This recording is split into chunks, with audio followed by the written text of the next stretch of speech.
인간은 평등하다. 더불어 살자. 정부 기관과 시민단체는 2019년 3.1혁명 100주년을 맞아 이를 기념하는 많은 행사를 개최했다. 광화문 거리를 비롯해 전국 곳곳에서 소리 높여 만세를 부르며 통일 의지를 다졌다. 3.1혁명의 뿌리는 1894년에 전개된 동학농민혁명에 근거한다. 우리의 근대사는 어찌 보면 다양한 색깔이 섞여 알록달록한 색동저고리처럼 보이고 또 어찌 보면 구멍이 숭숭 뚫린 누더기같이 보인다. 하지만 그 내면에는 온갖 모순과 갈등이 얽히고 설켜 있고 인간답게 살고자 하는 꿈틀거림이 내재되어 있다. 흔히 우리의 19세기 역사를 밀란의 시대라 부른다. 봉건적 용어인 밀란은 민중봉기를 뜻한다. 민중봉기가 100년쯤 연이어진 뒤 마침내 동학농민혁명의 횃불이 타올랐고 그 횃불은 우리 근대사의 여명을 밝히는 상징이 되었다. 종은 치는 자의 힘에 비례해 응분의 소리를 낸다. 들판에 울려 퍼지는 함성의 메아리도 이와 다를 바 없을 것이다. 봉건 모순에는 불평등한 신분제도와 불균형한 토지제도가 바탕에 깔려 있다. 인간의 존엄성을 짓밟는 신분차별과 일부 특권층의 토지 소유 및 농업 생산의 독점은 사회의 발전을 가로막는 장애였다. 이런 불평등하고 불균형한 제도를 타파하려는 민중봉기는 역사의 추진 동력이 되었다. 여기에는 많은 희생이 따랐지만 이를 개혁하지 않고는 평등과 인권을 추구하는 근대를 지향할 수 없었다. 동학농민혁명은 인간 평등을 추구하고 자주국가를 건설하려는 용트림이었다. 민중은 국가 권력으로 자행되는 국가폭력에 맞서 목숨을 바쳤다. 이들 주체는 농업사회의 생산대중인 농민을 비롯해 노비, 백정 등 천민집단이었다. 그들은 부당한 지배를 받으며 그들을 옥죄고 있는 올가미에서 빠져나가려 저항했고 그것을 바탕으로 인간답게 사는 권리를 쟁취했다. 그리하여 양반과 상놈이라는 봉건적 신분제도는 차츰 역사의 뒤안길로 사라져갔고 불균형의 토지 독점은 타파의 제일 목표로 떠올라 민중의식을 고양시켰다. 게다가 제국주의 열강의 약육강식과 우승열패에 맞서 저항운동을 펼쳤다. 19세기 말 조선은 유럽의 발칸반도가 되어 국제분쟁 지역으로 떠올랐다.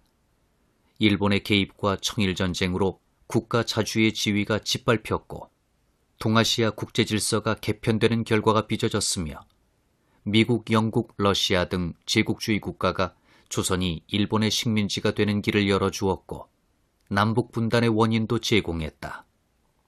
그 과정에서 그 누구보다도 농민혁명 세력이 저항에 앞장섰다. 비록 수많은 농민군이 우수한 근대 무기 앞에 죽어갔지만 동학농민혁명이 던지는 의미는 저항적 민족주의 또는 생존적 민족주의로 지금까지도 고스란히 전해지고 있다. 동학농민혁명의 전개 과정은 매우 다양하고 복잡했다. 먼저 동학농민혁명이라는 용어에서 동학과 농민의 문제부터 살펴보자. 동학은 창도 당시부터 사람이 한울이다 라는 명제를 내걸고 불평등한 신분차별의 타파를 주창했다. 또한 동쪽에서 일어난 학이라 하여 주체성을 표방했으며 새로운 세상을 열망하는 개벽을 내세웠다. 비록 동학도들이 주문을 외고 신비적 분위기에 심취되기도 했으나 종교적 외피와는 구분된다고 정의할 수 있다. 한편 동학농민혁명의 주체로 농민을 내세운 것은 당시 생산계층의 대다수가 농민이었다는 관점에서 출발되었음을 의미한다. 동학농민혁명은 기본적으로 농업 생산물의 국가 수탈의 저항, 농민 권익의 보장 등을 지향했다. 그리하여 사회경제학자들이 이 용어를 역사 용어로 처음 사용했다. 농업사회에서 농민에게 들쉬워 발생하는 모순을 개혁하려는 의미에 맞추었다고 보아야 할 것이다. 이는 유럽에서 일어난 독일 농민전쟁의 사례에서도 확인할 수 있다. 혁명의 전개 과정에서 동학도뿐 아니라 많은 노비와 백정, 유랑민들이 활발히 참여했고 농촌 지식인과 몰락 양반, 문벌 정치를 반대하는 전관 벼슬아치들이 가담했다. 또한 부당한 외세를 배격하는 지식인들도 합류했다. 게다가 수탈에 시달리는 중간 지주들도 참여와 지원을 아끼지 않았다. 그러므로 민중혁명이라 명명에도 본질에 어긋나지 않을 것이다. 따라서 이 책에서는 갑오농민전쟁이나 동학혁명 또는 1894년 농민전쟁이라 부르는 것보다 동학농민혁명이라 하는 편이 본질에 더 가깝다고 보았다. 현재 국사교과서에 동학농민운동이라 표기하고 있는 것은 어느 정도 합리성이 있다고 판단된다. 한편 이 책에서는 약소민족이 당한 순환을 소박하게 기술했지만 우월적 또는 배타적 민족주의 관점에서 접근하지 않았음을 밝혀둔다. 비록 당시 참여자들이 척양척외를 외쳤지만 이는 배타적 민족주의에 토대를 둔 것이 아니라 자신들을 방어하려는 방법에서 비롯된 것임을 유의해야 한다. 이 책은 총 3권으로 구성되었다. 1권에는 전사라 할 19세기 전반기의 여러 관련 사실을 설명했고, 이어 삼남 농민봉기와 개항 이후 외국 상품의 시장 침투 및 민중의 동향 등을 살펴보았다.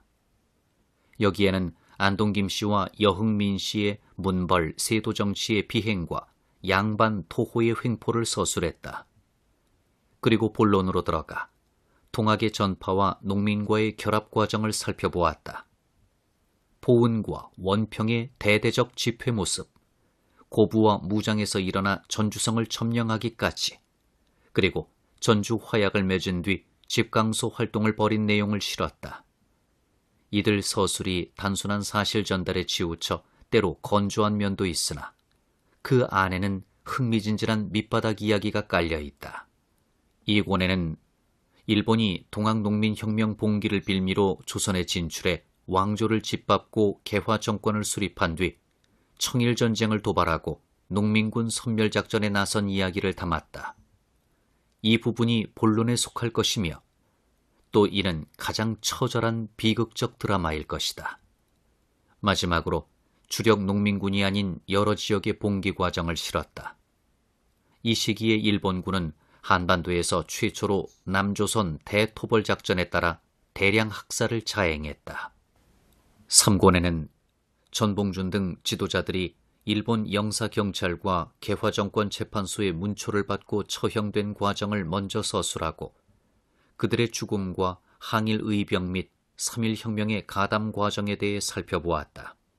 마지막으로 식민지 시기와 해방 뒤 탄압을 받으면서도 어떻게 그 의미를 드러내고 100주년을 맞이해 명예회복을 했는지, 어떻게 전봉준 동상이 처형장인 종로 일가에 세워지게 되었는지, 동학농민혁명 기념일이 제정된 과정 등을 간략히 덧붙였다.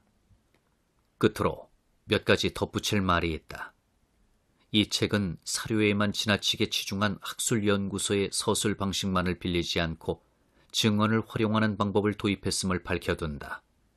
그래서 주석을 일일이 달지 않고 꼭 필요한 대목의 본문 안에 간략히 표시했다. 이와 관련된 사료는 근래 국내뿐 아니라 일본의 여러 매체에서 발굴해 다 읽기에도 힘들 지경이다. 원전에 충실하되 이야기체로 전하는 것이 쉽지 않음을 새삼 느꼈다. 다음으로는 역사 용어를 현대적 감각으로 많이 바꾸었다. 관용으로 굳어진 학술 용어는 무리하게 바꾸지 않았지만 정확하게 실상을 전달할 수 없거나 현대 감각에 맞지 않을 경우에는 과감하게 바꾸었다. 예를 들면 잔반이나 무전농민과 같은 용어는 풀어서 썼다. 이 책의 내용 서술은 논리적으로는 엉성할지 모르겠으나 정서적으로는 윤택하다 할 수 있다. 글쓴이는 평생 이 화두를 잡고 힘든 씨름을 해왔다. 30대부터 이와 관련된 사료를 읽고 분석하면서 전국 곳곳의 현장을 답사했고 많은 후손을 만났으며 여러 연구자와도 의견을 나누었다. 사료에만 치중한 것이 아니었다는 말이다.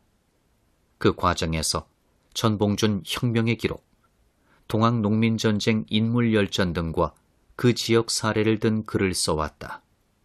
이 책은 이를 총정리했다는 의미를 지닐 것이다. 또 이 책에는 자료 사진과 현장 사진을 많이 수록했다. 청소년이나 일반 독자는 이 사진들을 통해 사실감을 느낄 수 있을 것이다. 현장은 오랜 세월 지나면서 많은 변화를 가져왔고 새로 조형물이 설치되기도 했다. 이들 사진은 과거와 현재의 대화의 매개체 역할을 할 것이다. 3.1혁명 100주년인 2019년 동학농민혁명의 의미를 되새겨보아야 할 것이다. 3.1혁명은 동학농민혁명의 정신을 이어받아 침략자 일본의 저항에 민족 자주를 지향했다. 그 전통은 4.19 혁명, 5.18 민주화운동, 6월 민주항쟁 등 반독재 민주화운동으로 이어져 촛불혁명으로 마무리되었다. 독자들은 이 책을 읽으면서 근현대사를 관통한 그 민족사적 의의를 이해해야 할 것이다. 역사는 기억해야 살아있는 유산이 된다. 기억하지 않으면 그 사실이 던져주는 진실을 깨닫고 미래의 교훈으로 삼을 근거를 잃어버리게 된다. 동학농민혁명의 진실을 기억해 미래 인권과 통일의 유산으로 삼아야 할 것이다.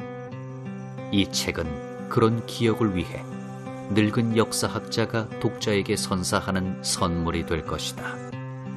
이 책이 나오기까지 편집, 출판 등 도움을 준 교유당의 신정민 대표, 동학농민혁명 관련 판화를 제공해준 박홍규 판화가, 사진자료를 제공하고 편집해준 동학농민혁명기념재단의 이병규 연구조사부장에게 고마운 마음을 전한다.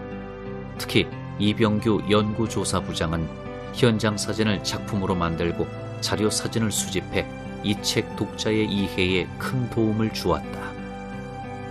2019년 겨울, 통일로 가는 길가에 있는 마을 헤이리에서